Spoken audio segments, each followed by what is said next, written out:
안녕하세요. 오늘은 성경 전체를 꿰뚫는 아주 크고 중요한 이야기를 정말 독특한 관점에서 한번 풀어보려고 해요. 바로 옷이라는 키워드를 가지고 창세기부터 요한계시록까지의 거대한 서사를 따라가 볼 텐데요. 이 여정의 끝에서 우리는 과연 무엇을 발견하게 될까요?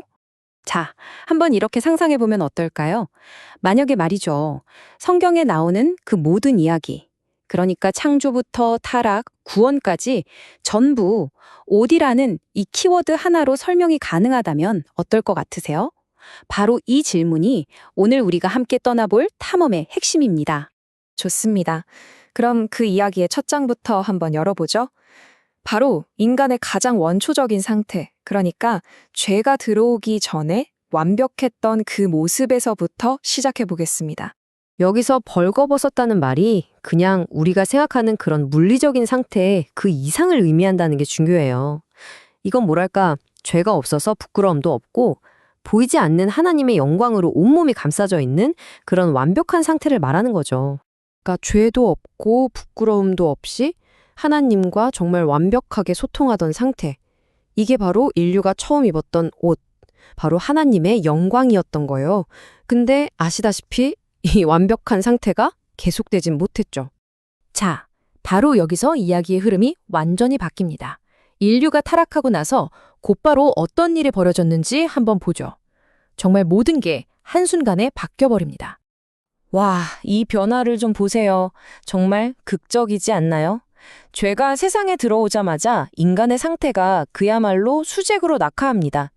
왼쪽에 있던 그 영광스러운 모습은 온데간데 없이 사라지고 이제는 부끄러움과 두려움이 그 자리를 꽉 채워버린 거죠. 이때 인간이 보인 첫 번째 반응, 이게 참 중요합니다. 그건 바로 자기들의 부끄러움을 어떻게든 스스로 가려보려고 한 거였어요. 그래서 급한 대로 무화과 나무 잎을 엮어서 임시방편으로 몸을 가리는 거죠. 근데 이 무화과 잎, 이게 그냥 나뭇잎이 아니에요. 아주 중요한 상징이죠. 이건 바로 죄의 문제를 우리 힘으로, 인간적인 노력으로 어떻게든 해결해 보려는 모든 시도를 상징하는 거예요. 내 힘으로 괜찮아지려는 그런 시도. 하지만 결국 어때요? 금방 시들고 말라 비틀어지고 찢어지는 그런 불완전한 가림막에 불과했던 거죠. 그럼 인간이 이렇게 실패했을 때 하나님은 어떻게 반응하셨을까요? 여기서부터가 이 이야기의 진짜 하이라이트입니다. 하나님의 놀라운 은혜와 계획이 드러나는 부분이죠. 바로 이 구절이에요. 이야기가 완전히 뒤바뀌는 지점이죠. 하나님께서 인간이 만든 그 볼품없는 무화과 잎 옷을 벗기시고 직접 가죽 옷을 만들어서 입혀주십니다. 이게 정말 중요해요. 인간의 노력이 아니라 하나님의 방법, 하나님의 해결책이 처음으로 등장하는 아주 깊은 의미가 담긴 장면입니다. 그런데 이 가죽옷에 담긴 의미, 이게 생각보다 훨씬 무겁습니다. 생각해보세요. 가죽옷을 만들려면 반드시 어떤 동물이 죽어야 하고 피를 흘려야 하잖아요. 바로 이게 앞으로 오게 될 누군가의 희생, 그 피 흘림을 통해 죄가 덮이는 것을 미리 보여주는 성경 전체를 관통하는 첫 번째 그림자라고 할 수 있는 거죠. 자, 이제 시간과 공간을 훌쩍 뛰어넘어서 신약 시대로 가보겠습니다. 구약에서 어렴풋이 보였던 그 모든 그림자들이 어떻게 단 한 분, 예수님 안에서 완벽하게 이루어지는지 한번 따라가 보죠. 구약 성경을 보면 제사장들이 입던 아주 거룩한 옷이 나오잖아요. 또 이사야 같은 선지자들은 구원의 옷에 대해 예언하기도 했고요.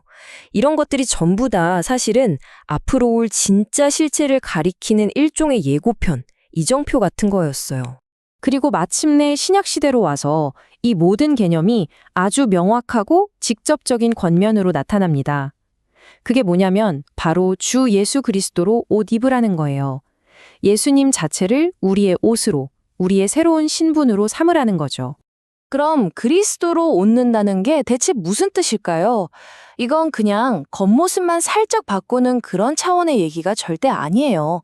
이건 완전히 나의 낡고 더러워진 옛사람이라는 옷을 벗어던지고 그리스도라는 완전히 새로운 옷으로 갈아입는 거예요. 내 정체성, 내 성품, 그리고 하나님 앞에서의 내 신분 자체가 완전히 바뀌는 그런 근본적인 변화를 말하는 겁니다. 자, 이제 이 길고 긴 옷 이야기의 마지막 그 화려한 피날레를 향해 가보겠습니다. 성경의 맨 마지막 책이죠. 요한계시록에 나오는 최종적인 결말 장면입니다. 마침내 이 모든 옷 이야기의 종착역인 마지막 옷이 등장합니다. 바로 그리스도의 신부, 즉 교회가 입게 될 옷인데요. 이건 더 이상 무화과 잎도 아니고 동물의 가죽옷도 아니에요. 눈부시게 빛나고 깨끗한 완벽한 세마프 옷입니다. 그리고 정말 중요한 건 이 마지막 옷이 어디서 났냐는 거예요. 이건 우리가 열심히 노력해서 만들어 입는 옷이 아니에요. 창세기에서 그 가죽옷으로 살짝 보여줬던 바로 그 희생 있죠? 어린 양이신 예수 그리스도의 피로 깨끗하게 빨아서 희게 된 하나님이 우리에게 선물로 주시는 옷이라는 거죠. 자, 그럼 지금까지의 여정을 한번 쭉 정리해 볼까요? 처음엔 하나님의 영광이라는 옷을 입고 있었죠. 그러다 죄를 짓고 나서 인간이 만든 무화과 잎 옷을 입었고요. 하지만 하나님이 은혜로 가죽옷을 입혀주셨어요. 그리고 마침내 우리는 그리스도라는 완전한 옷을 입게 되고 마지막 날에는 저 영원하고 빛나는 흰 옷을 입게 될 겁니다. 와, 창세기부터 계시록까지 이어지는 이 거대한 흐름, 이제 좀 보이시나요? 결국 이 거대한 옷 이야기는 오늘 우리 각자에게 아주 중요한 질문 하나를 던지고 있어요. 당신은 지금 무엇을 입고 있습니까? 여전히 내 노력과 내 의로 만들어진 금방이라도 찌러질 무화과 잎 옷을 붙들고 있나요? 아니면 하나님께서 선물로 주신 예수 그리스도라는 완벽하고 영원한 옷을 입고 있나요?